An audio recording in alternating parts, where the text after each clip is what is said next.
estamos há uma semana parados, né, por conta dessa pandemia que está acontecendo aí no mundo. Espero que vocês estejam em casa se cuidando, né, não estejam saindo. E para que vocês não sejam prejudicados com os conteúdos, nós vimos de forma virtual, né, uma possibilidade de estar trazendo os conteúdos das provas para vocês, certo? E aí, o capítulo que nós iremos trabalhar é o capítulo 4, né? E ele vai tratar da grande sociedade global. Bom, nesse capítulo a gente vai trabalhar a globalização, um tema muito importante e que praticamente é o que nós estamos vivenciando hoje, né? A globalização, e um dos problemas que é dessa pandemia também está incluído aí nessa globalização, né? Por exemplo, a globalização, ela traz muitos pontos positivos, como a facilidade de comunicação, de informação. Nós temos a facilidade de locomoção. Muitas pessoas se deslocam por vários países do mundo de uma forma bem mais rápida do que antes. Nós temos a facilidade de comprar de modo virtual, né? Comprar produtos chineses, norte-americanos. Nós temos facilidade de, além das compras virtuais, pagamentos virtuais também. Pedir comida hoje pela facilidade dos aplicativos. Então nós temos uma facilidade muito grande que só foi possível com a globalização e com essa evolução, né, dos meios de comunicação e da tecnologia, certo? Então a globalização, ela tem todos esses pontos positivos que eu acabei de citar para vocês, mas ela também traz pontos negativos. No caso, a questão da pandemia é algo que é ruim, né? Porque são doenças que são transmitidas numa velocidade muito grande e que poderia ser apenas local, acaba atingindo o mundo inteiro, né? Por conta dessa facilidade de localização, locomoção que nós temos no mundo inteiro. E aí, essa globalização, ela vai surgir quando? No período das grandes navegações. Então, quando os portugueses, espanhóis, países europeus começam a procurar novos ambientes, novos territórios para expandir o comércio, para expandir as suas riquezas, nesse período, né, eles vão utilizar as embarcações para chegar em ambientes que antes não eram habitados. No caso, a descoberta do continente americano é um exemplo disso. Então, a globalização, ela começa aí, com essa expansão dos continentes e a expansão das riquezas. E aí vai aumentar o capitalismo, né, as riquezas comerciais, aí, o acúmulo de riquezas dos países europeus, que pretendem, né, ter uma dominação aí dos países, né? E aí chega aí o período do imperialismo, né, onde a gente vai ter aí um destaque nesse acúmulo e circulação de riquezas, na dominação de territórios, né? No período aí que vai conquistar a África, partilhar a África, e aí vem a questão tecnológica, vem a questão das empresas expandirem a sua comercialização. E aí chega aí o período da Guerra Fria. No período da Guerra Fria, nós vamos ter uma disputa, né, entre o socialismo e o capitalismo, que seria com a liderança dos Estados Unidos e da União Soviética. Nesse período vai ser investido também muito em armamentos químicos, armas de fogo, a corrida espacial. Então nós temos toda uma evolução na ciência, na tecnologia, né? A questão da industrialização, mas cada vez mais crescente. E nessa disputa, né, dominação de países que vão acabar adotando o capitalismo, países que vão adotar o socialismo, nós temos aí a vitória do capitalismo. Então, praticamente hoje, todos os países são capitalistas, com exceção de poucos. E aí vem aí a queda do socialismo, com a população insatisfeita, sem poder comprar o que necessita, vem desemprego, vem vários problemas sociais que acarretados pelo socialismo, né, no caso. E aí vem a nossa globalização recente, né? Como é que ela acontece? Primeiro, o ponto primordial principal dela é a tecnologia, os avanços tecnológicos que vão trazer essas facilidades para a gente. Mas da mesma forma que ela traz as facilidades, ela também traz problemas, né? Um deles é a questão da influência da mídia. Então, culturas locais que nós tínhamos, como, por exemplo, a cultura nordestina, a cultura norte-americana, a cultura dos coreanos, elas vão ser disseminadas, né? Então, aqueles países que têm um controle maior sobre os países, né? Um controle além do desenvolvimento econômico ser maior também, um destaque maior na economia, eles vão acabar influenciando outros países na cultura, na economia. Então, a mídia ela vai disseminar essas culturas. Então, estilos musicais norte-americanos vão chegar nas regiões, né, nas culturas locais. E aí, muitas vezes, vão substituir essas culturas locais. A questão da influência da mídia no consumismo, né? As pessoas vão passar a consumir de acordo com o que diz as diretrizes do capitalismo. Então, para me ter um sapato da Nike, para me ter me alimentar dos produtos do McDonald's. Então, vai ser sempre uma influência para conduzir as pessoas de acordo com o que anda o capitalismo, né? E aí, nós vamos ter outro problema também com essa questão da tecnologia, que é a substituição do homem pela máquina, né?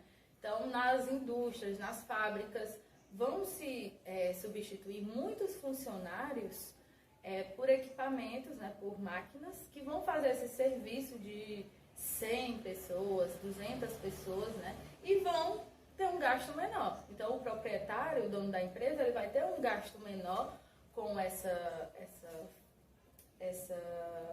essas máquinas, né? Porque ele não vai ter que pagar seguro-desemprego, não vai ter que pagar plano de saúde, vale alimentício ou vale transporte. Então vai ter um custo menor. Então o custo que ele vai ter é de manutenção das máquinas, que não vai dar problema sempre. Então o rendimento dele, os lucros, né, vão cada vez aumentar.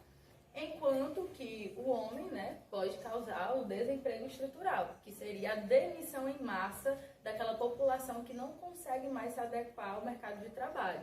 Então, vai se exigir cada vez mais capacitação do profissional para que ele possa se enquadrar no novo capitalismo, nessa nova era da globalização.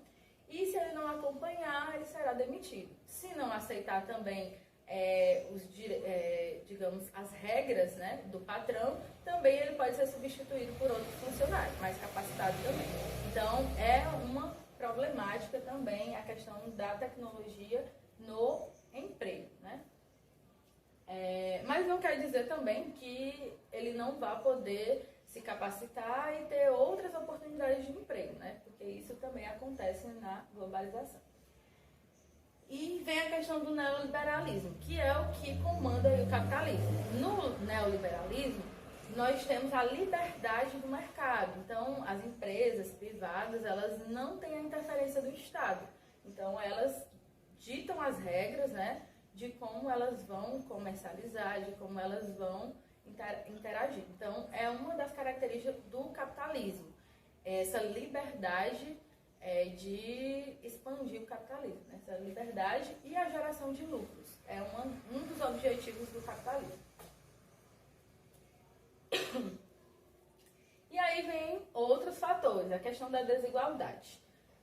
Não tem como, no capitalismo, na globalização, nós termos igualdade econômica. Então, sempre vai existir o rico, sempre vai existir o pobre.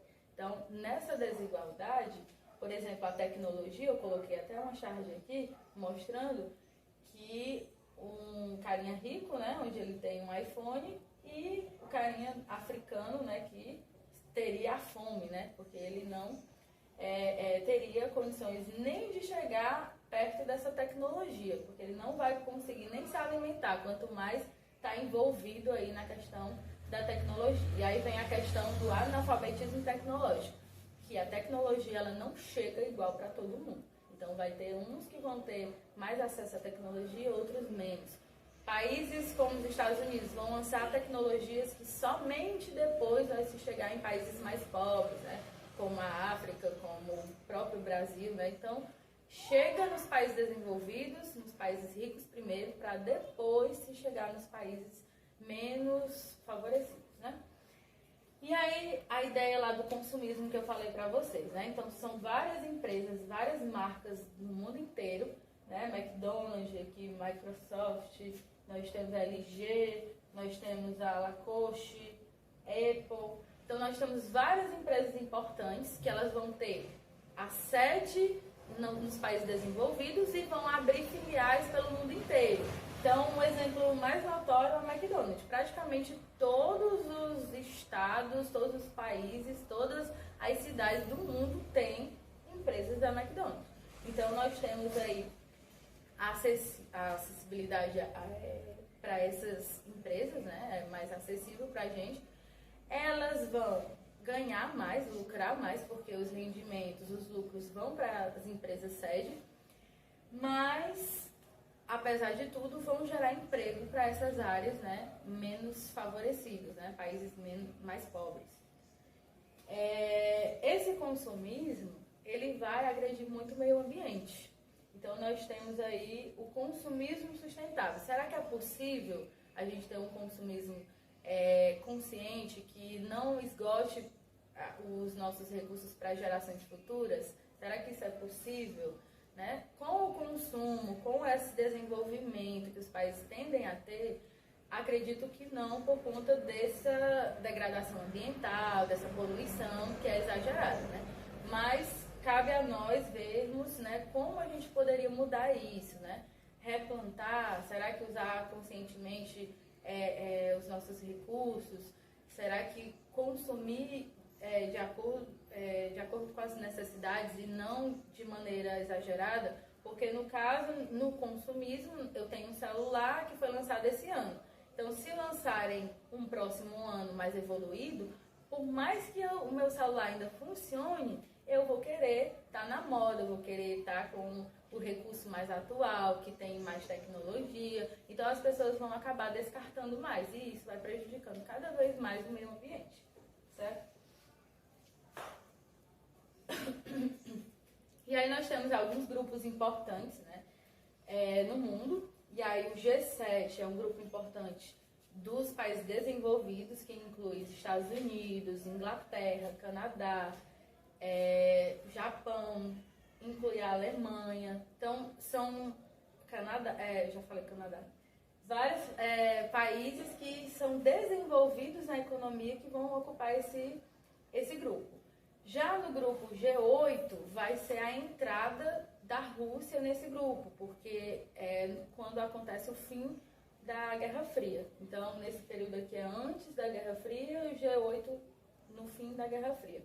E logo após, né, esse período da Guerra Fria, com o capitalismo sendo disseminado na era da tecnologia, nós temos aí o grupo G20, que já seriam os países desenvolvidos e os países em desenvolvimento, países emergentes, como no caso vai entrar o Brasil, vai entrar o México, a China, a Coreia. Então, alguns outros países vão agregar esses grupos aí.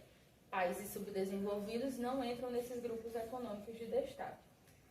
E aí, nós temos, para finalizar, a crise do capitalismo, que seria a de 1929 e a crise de 2008. A crise de 1929 foi a crise da queda da Bolsa de Valores de Nova York, né, que acabou acarretando problemas não só nos Estados Unidos, mas problemas financeiros em outros países do mundo inteiro. Então, é conhecido até como a Grande Depressão, né, por conta desse período aí negro da história dos Estados Unidos, né, que muitas pessoas se suicidaram por conta dessa crise econômica. E a crise de 2008, que seria aí dos bancos, né, a crise imobiliária que aconteceu também nos Estados Unidos, mas agravou problemas aí na Europa e países como o Brasil também. Na Europa entra também a crise aí no euro, né, justamente por conta dessa crise imobiliária que aconteceu nos Estados Unidos. E se estende aí já há bastantes anos e vem se recuperando digamos, praticamente nesses últimos anos agora. E aí é isso, eu queria que vocês, pensassem no que foi falado, resolvessem as atividades, depois a gente tira as nossas dúvidas.